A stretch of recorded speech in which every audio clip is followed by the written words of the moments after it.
Oke, Shalom semuanya. Ya, puji Tuhan. Pagi sempat mendung, tapi hari siang ini sudah cukup baik buat kita beribadah ya. Kita menghargai setiap kesempatan untuk bisa beribadah, karena ternyata ada saja hambatan.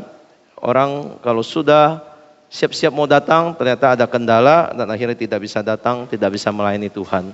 Jadi bersyukur kalau kita boleh tiba di rumah Tuhan beribadah bersama-sama. Nah, di kali ini kita akan merenungkan tema memaksimalkan talenta untuk Tuhan. Mari kita buka Matius pasal 25. Ya, ini teks yang familiar buat kita tentang perumpamaan talenta. Matius 25. Yang punya Alkitab boleh buka Alkitab. Ya, saudara bawa Alkitab? Ya, saya mengharapkan saudara setiap minggu boleh bawa Alkitab fisik ya. Matius 25. Saya baca ayat 14, saudara-saudara baca ayat 15 ya. Kita bergantian membaca. Matius 25, saya mulai dengan ayat 14. Sebab hal kerajaan surga sama seperti seorang yang mau berpergian ke luar negeri, yang memanggil hamba-hambanya dan mempercayakan hartanya kepada mereka. Yang seorang diberikannya 5 talenta, yang seorang lagi 2, dan yang seorang lagi 1. Masing-masing menurut kesanggupannya. Lalu ia berangkat. Segera pergilah hamba yang menerima 5 talenta itu. Ia menjalankan uang itu dan beroleh laba 5 talenta. Hamba yang menerima 2 talenta itu pun berbuat demikian juga dan berlaba 2 talenta. Tetapi hamba yang menerima 1 talenta itu pergi dan menggali lubang di dalam tanah lalu menyembunyikan uang tuannya. Sampai di sini dulu pembacaan firman Tuhan ya. Nanti kita lanjutkan, saya akan nanti bacakan buat kita semuanya ayat-ayat berikutnya di dalam khotbah nanti. Saudara tadi kalau melihat anak-anak tampil ya, saudara apa yang punya kesan di situ ya? Melihat anak-anak tampil, menyanyi, ada yang konduktornya kecil, yang saudara perhatikan yang mana kira-kira? Semuanya, ya. Jadi kalau kita lihat ya, anak kecil itu punya kemampuan ternyata, ya kan? Meskipun dalam bentuk sederhana, tapi mereka bisa melakukan sesuatu yang seperti orang dewasa lakukan. Meskipun belum sempurna ya, karena kita maklumi mereka di dalam pertumbuhan itu. Ya, punya skill, punya bakat, dari kecil bisa dilihat, bisa ditemukan. Kalau tidak dilanjutkan, ya, tadi ada yang bisa kondak dengan baik ya, bisa ngaturin teman-temannya turun begitu ya. Itu ada satu talenta yang Tuhan berikan.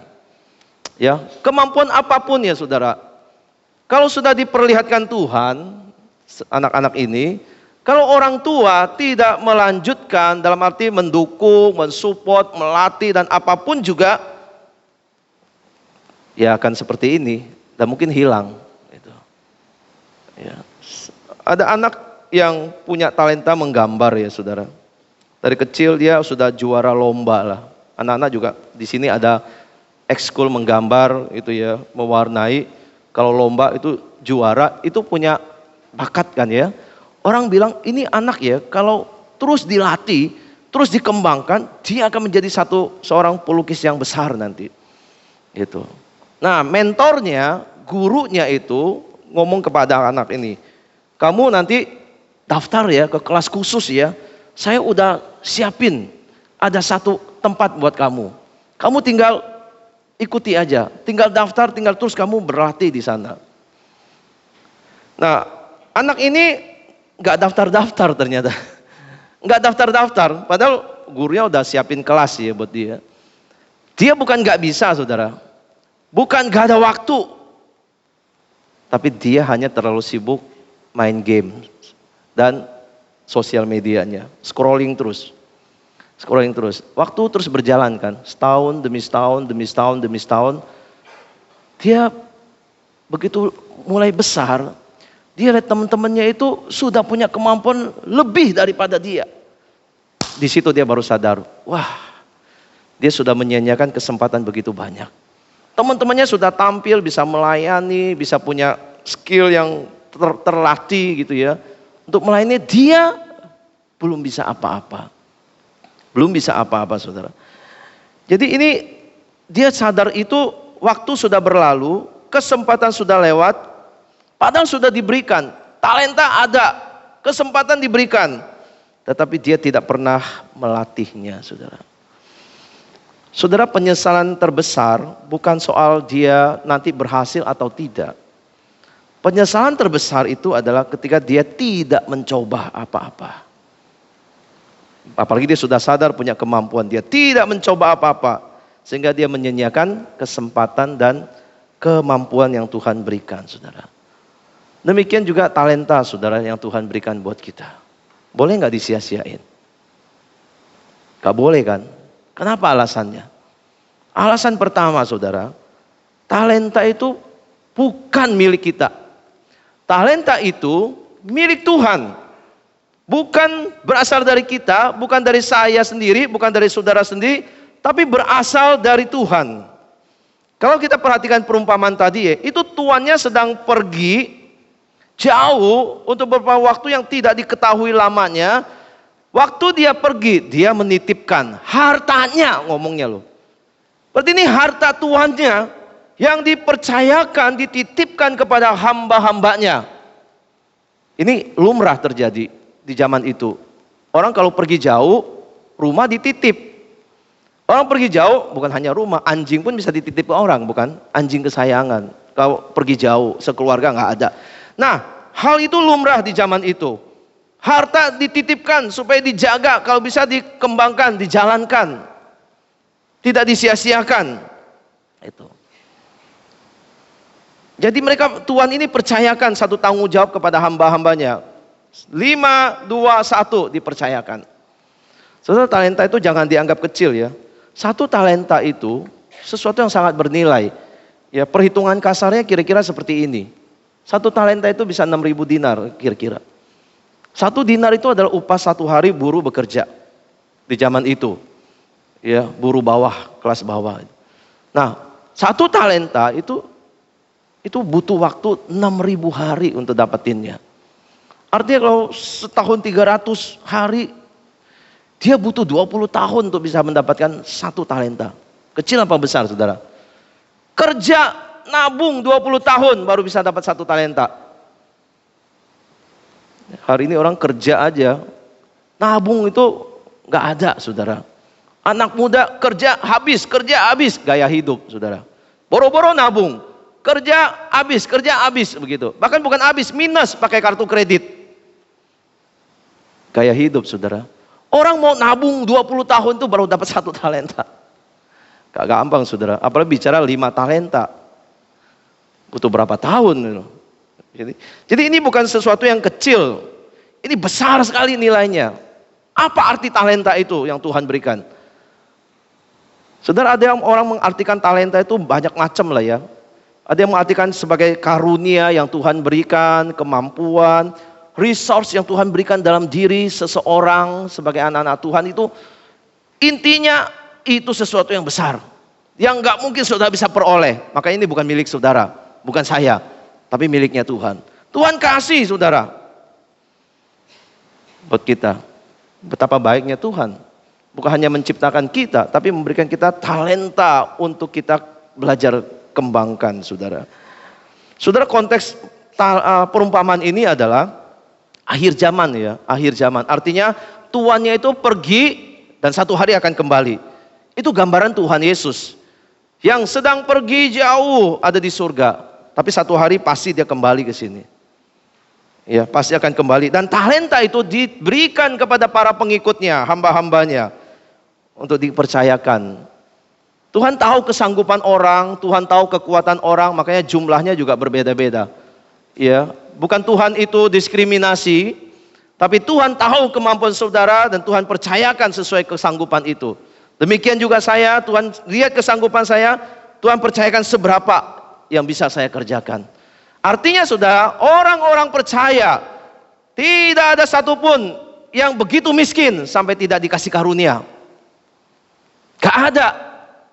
Orang yang tidak diberi karunia oleh Tuhan, semua Tuhan beri. Hanya kesanggupan orang berbeda. Dan nilai itu, meskipun sudah dapat satu, itu tetap berarti besar. Dan itu berguna di dalam kerajaan Allah, saudara. Cuma anehnya ya, orang Kristen gak menyadari ini. Ada orang-orang Kristen yang berpikir, kalau ditanya ya, kamu mau gak pelayanan? Saya gak bisa apa-apa. Ngomongnya kan gitu kan. Kamu mau gak jadi usher? Kamu mau gak jadi penyambut, jadi kolektan? Oh, saya gak bisa apa-apa. Kamu mau gak pimpin di sini? Mau gak main musik? Oh, saya gak apa-apa. Padahal dia bisa, saudara. Ya, saudara, musuh terbesar orang melayani itu bukan soal talenta, kalau saya lihat. Karena Tuhan sanggup kasih. Tuhan sanggup limpahkan lebih besar lagi. Sanggup Tuhan. Ya. Yang menjadi musuh terbesar, hambatan terbesar kita tidak melayani, tidak memaksimalkan talenta, itu mungkin karena rasa takut kita. Karena mindernya kita, nggak percaya diri. Ya.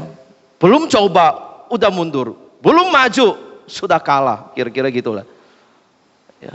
Dan mungkin, sangat mungkin, kemalasan. Kemalasan.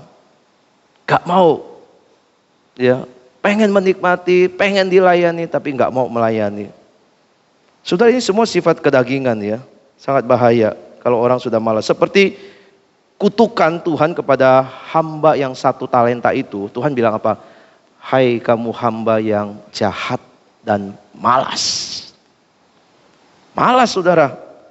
Kalau orang yang tidak mau mengembangkan talentanya, Tuhan sebut dia orang yang jahat, orang yang malas. Tuhan sudah kasih, you tidak lakukan apa-apa, tidak kerjakan apa-apa.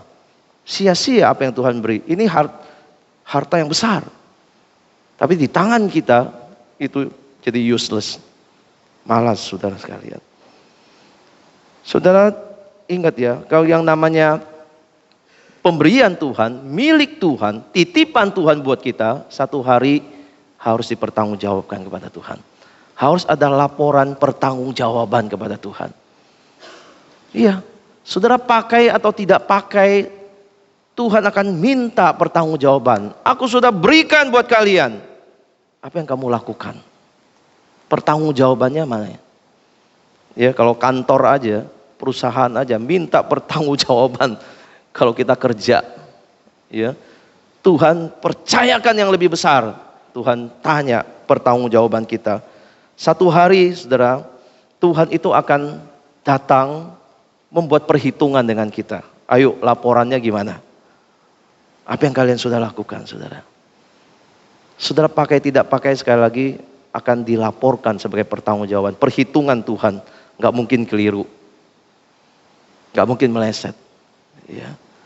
Saudara, orang yang pakai talentanya akan berkembang.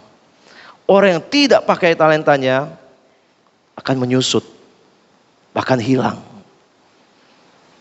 Ya, saudara mau tanggung jawab apa kalau sudah nggak ada? Ya. Saudara kalau punya karunia ya, musik atau kali bahasa ya, yang belajar Mandarin, yang belajar Inggris, yang bisa main musik.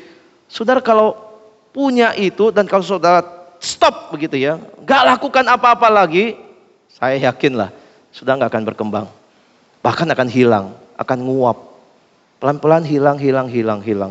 Ya, bahasa kan gitu kan, musik juga gitu kan, berkhotbah juga sama, saudara. Berkhotbah ini perlu dilatih, perlu dikembangkan. Ya, saya kenal ada hamba Tuhan yang sudah puluhan tahun, saudara, dia nggak khotbah, dia hanya di sekolah, ngajar-ngajar gitu ya, administrasi sekolah kan luar biasa repot. Dia hanya terjun di sana dan waduh, udahlah, apalagi dia jadi misalnya jadi kepala sekolah gitu ya. Wah, nggak pernah lagi cerita depan anak juga enggak. Dia waktu disuruh khotbah lagi, wah dia udah bilang saya nggak bisa lagi khotbah. Nggak bisa. Bukankah dulu dia bisa? Waktu dia masih muda. Iya, karena masih dilatih. Tapi sejak dia berhenti melayani, berhenti berkhotbah, udah kemampuan dia mulai hilang, saudara. Untuk start lagi dia susahnya luar biasa. Ya saudara lihat ya, saudara kalau Tuhan percayakan saudara tidak lakukan apa-apa, Sudah tidak dapat apa-apa, tidak beroleh apa-apa, dan apa yang Tuhan titipkan menjadi sia-sia. Bagaimana pertanggungjawaban kita? Saudara sekalian, kalau kita belum memaksimalkan talenta kita, coba pikirkan apa kendalanya. Kalau kita belum melayani, coba lihat apa kesulitannya. Saudara mesti atasi itu. Ya. Kalau masalah sibuk di luar, di kerja, apa segala macam, saudara saya bilang semua orang juga sibuk. Setuju nggak? Apakah ada orang nggak sibuk? Ini kan masalah prioritas, masalah hati. Gitu. Ya. Kalau soal kemampuan, nggak usah ngomong soal kemampuan. Tuhan beri semuanya. Saudara layani sesuai dengan kemampuan. Tapi persoalan terbesar, kalau sudah tidak bisa maksimal, cari tahulah apa kesulitan saudara.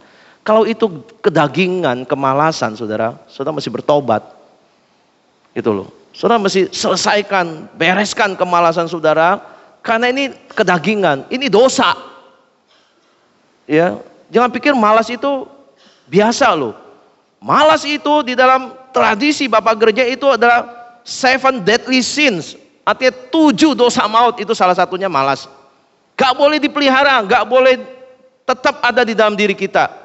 Saudara mesti singkirkan, ini kedagingan. Sama seperti iri hati, sama seperti amarah. Maka orang Kristen tidak boleh malas saudara. Tidak boleh malas kerja, tidak boleh malas melayani. Kadang-kadang jangan-jangan ini menjadi musuh hambatan kita. Ya, kedagingan kita ini. Kita harus atasi, bertobat, mulai lebih rajin lagi. Atau kalau saudara tidak maksimal, karena saudara nggak tahu ya talenta saya apa gitu ya. Ada juga orang nggak tahu talentanya apa.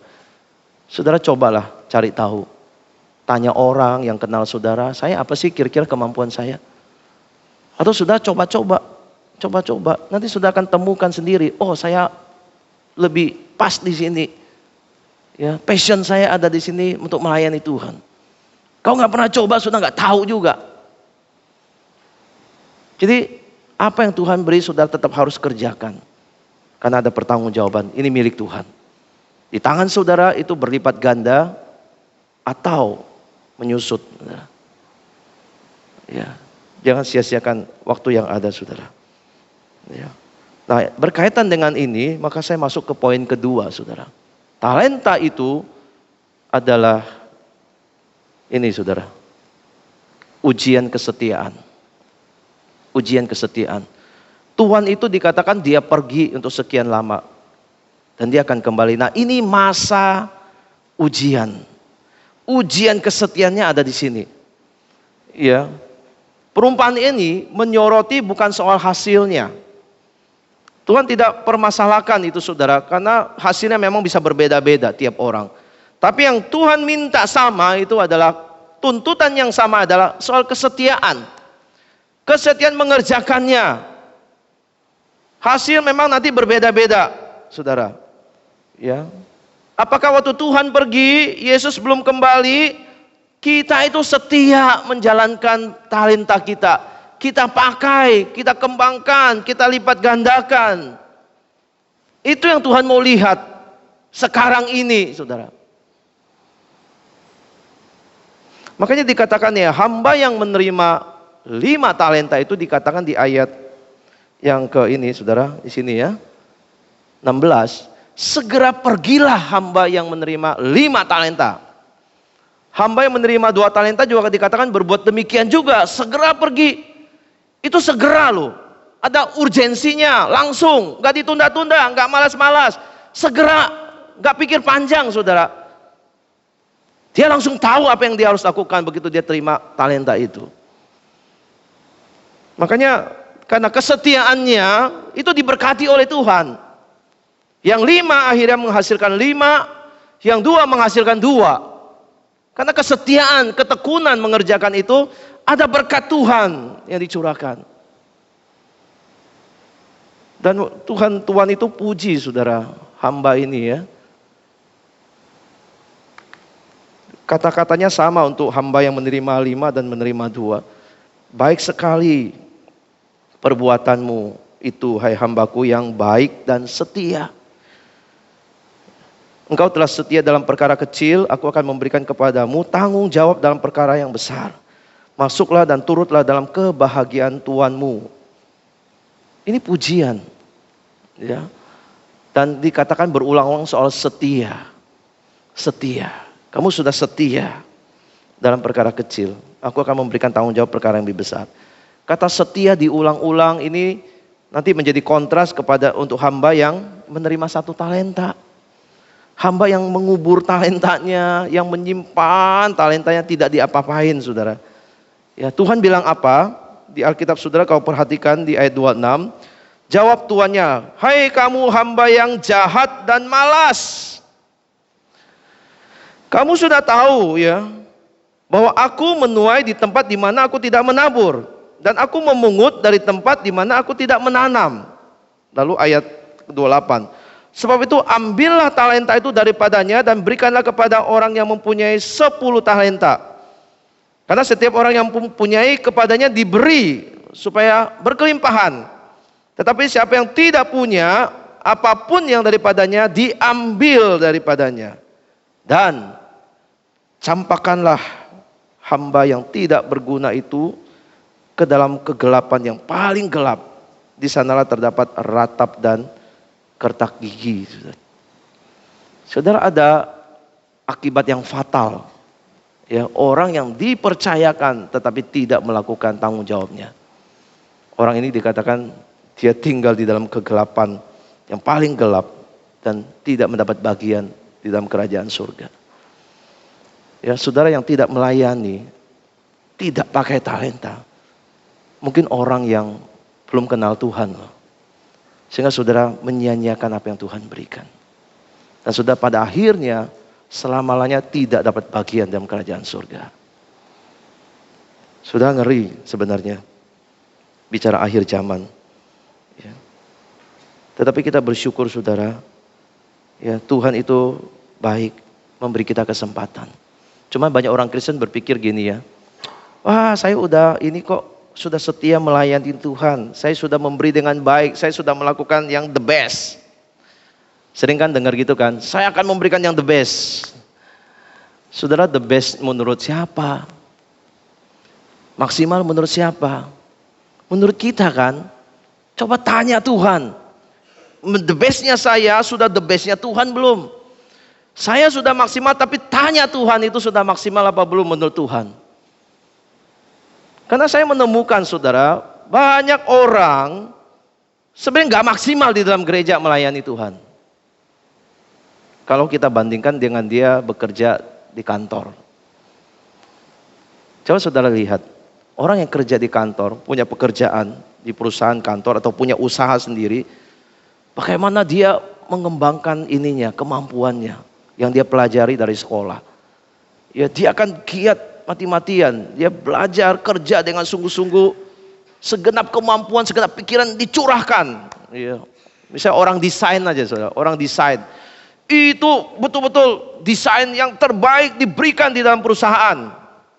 Dituntut yang terbaik, terbagus saudara. Tapi di gereja melayani sekedarnya. Ya udahlah ini semampunya. Ya udahlah ini yang terbaik yang bisa saya berikan. Sudah itu pengertian maksimal menurut kita. Memang di kantor itu dia dibayar. Dia bisa kerja sampai malam, sampai demi pekerjaannya tuntas dan sempurna. Dia kerjain meskipun sampai malam dan bergadang. Ada imbalannya, ada bayarannya, ya, ada bonusnya. Tapi untuk pelayanan di gereja, ya mungkin sebenarnya sisa-sisa kemampuan, sisa-sisa waktu, sisa-sisa tenaga, sisa-sisa kemampuan. Ya saya hanya bisa kasih segini sama Tuhan. Ini the bestnya saya. Padahal sudah bisa lebih maksimal. Karena di kantor pun saudara bisa maksimal. Saudara lihat ya, kita kadang-kadang membeda-bedakan tempat loh. Saya di kantor maksimal, tapi di keluarga saya seadanya. Bahkan di rumah itu saya nggak melayani apa-apa. Keluarga saya nggak layani. Malah jadi batu sandungan. Di gereja ya melayani sekedarnya. Kalau saya sibuk ya udah saya nggak bisa. Tapi di kantor mana bisa saudara bilang saya sibuk, nggak bisa datang gitu. Inilah kita saudara kadang-kadang. Kita lebih memikirkan reward dari dunia, apa yang kita peroleh dari dunia. Padahal kalau bicara bayaran, Tuhan itu sudah membayar kita lebih dulu. Tuhan membayar kita dengan keselamatan, menyelamatkan kita, memberi kita kesehatan.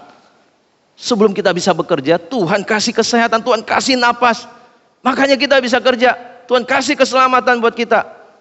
Belum lagi kita bicara, Tuhan memberi upah bagi mereka yang setia melayani Tuhan. Sudah kadang kita orang Kristen pikirannya tidak komprehensif. Kita itu membedakan tempat-tempat berdasarkan, karena ini saya kerja, saya dituntut begini, saya akan maksimal, di rumah tidak, di gereja tidak. Sudah padahal orang Kristen itu hidup di hadapan Tuhan semuanya. Tuhan tidak beda-bedakan lokasi. Saudara mau di rumah, saudara tetap diminta Tuhan bisa melayani keluarga dengan baik. Saudara di kantor, Tuhan tetap minta saudara kerja dengan baik sebagai anak Tuhan. Di gereja sebagai jemaat anak Tuhan, Tuhan tetap minta saudara lakukan maksimal. Gak ada perbedaan, gak ada saudara kurang-kurangi. Kita sedang mempertanggungjawabkan di hadapan Tuhan satu hari nanti. Ya. Sudah kita pikirkan dengan sungguh-sungguh ya, apakah kita ini sudah maksimal menurut Tuhan? Sudah the best menurut Tuhan, sudah maksimal. Ya, karena Tuhan bilang yang diberi sedikit memang dituntut sedikit. Yang diberi banyak dituntut banyak.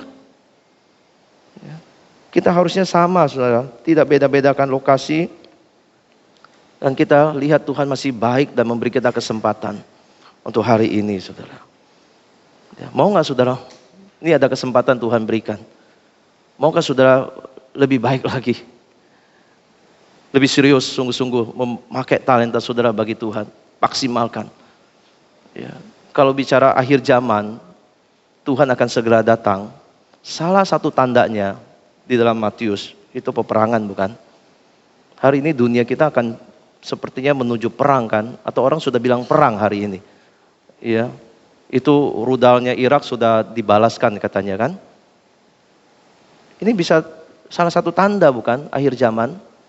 Dan Tuhan kapan datang kita nggak tahu, tapi Dia pasti datang. Nah ini kesempatan ujian kesetiaan kita. Kalau kita belum setia kita bisa perbaiki. Ini masih ada waktu, saudara masih hidup, saya masih hidup, Tuhan belum datang, ini ada kesempatan. Kalau Tuhan datang close semuanya. Atau kita yang pergi duluan ke Tuhan, kita juga akan close kesempatan itu. Tapi masih ada waktu yang Tuhan berikan buat saudara dan saya. Pakai dengan baik. Kalau Tuhan masih percayakan pelayanan, saudara lakukan dengan setia. Bahkan lakukan lebih daripada yang sebelumnya. Ya, kalau sudah belum melayani Tuhan juga dan masih pegang talenta itu, simpan talenta itu, berubah. Jangan anggap kecil itu tidak berharga. Jangan anggap satu itu, ya Tuhan saya kecil talentanya. Saudara, satu talenta itu ujian kesetiaan kita. Yang kecil itu justru Tuhan lihat. Kalau kamu setia dalam perkara kecil, aku akan tambah di dalam perkara yang besar, kata Tuhan. Maka yang kecil jangan diabaikan. Kerjakan dengan setia, Tuhan akan tambahkan saudara. Percayakan lebih lagi dari itu. Kalau kamu sudah setia di dalam hal kecil, hal besar pun kau akan belajar setia, kata Tuhan.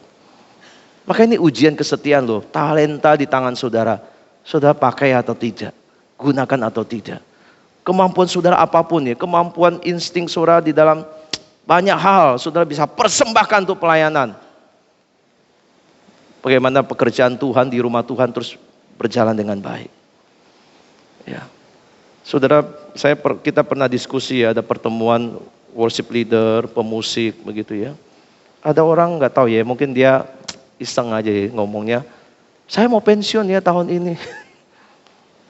Ada yang masih ingat gak ya? Saudara, orang Kristen tidak ada yang pensiun. Gak ada. Bahkan hamba Tuhan yang emeritus pun tidak pensiun. Apa arti emeritus? Emeritus itu dia tidak menjabat lagi secara posisi. Tapi dia tetap melayani jemaat, dia tetap berkhotbah, dia tetap bisa besuk, tetap bisa pimpin perjamuan. Tetap bisa persekutuan-persekutuan diisi. Dia hanya tidak ikut rapat, kira-kira begitu. Itu pengertian emeritus. Gak ada yang pensiun tidak melayani Tuhan, gak ada.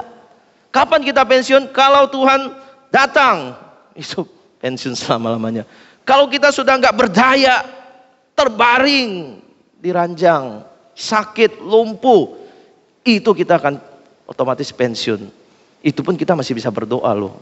Kalau terbaring di kasur itu karena sakit, orang masih bisa doakan.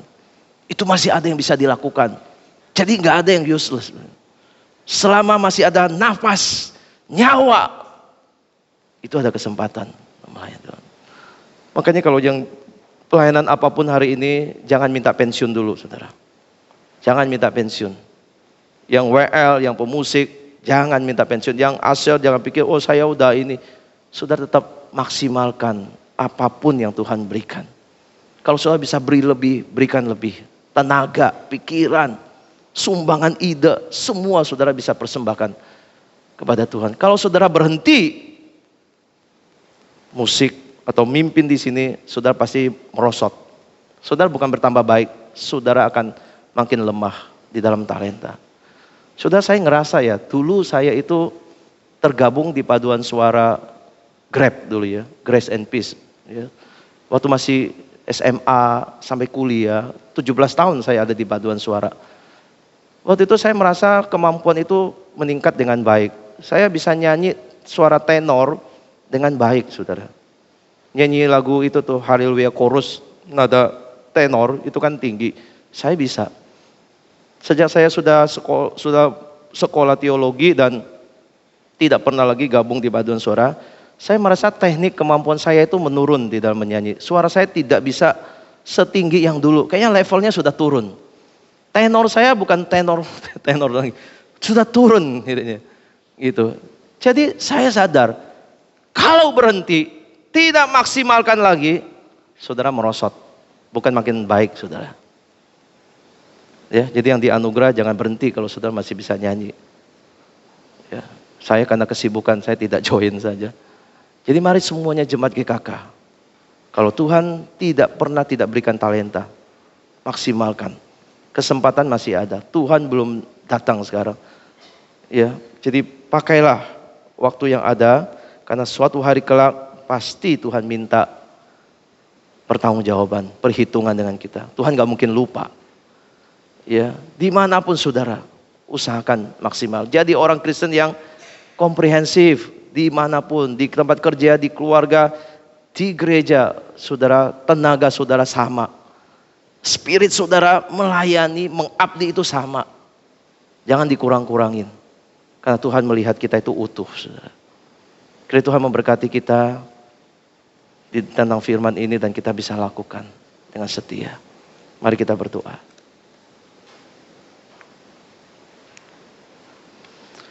Bapa kami di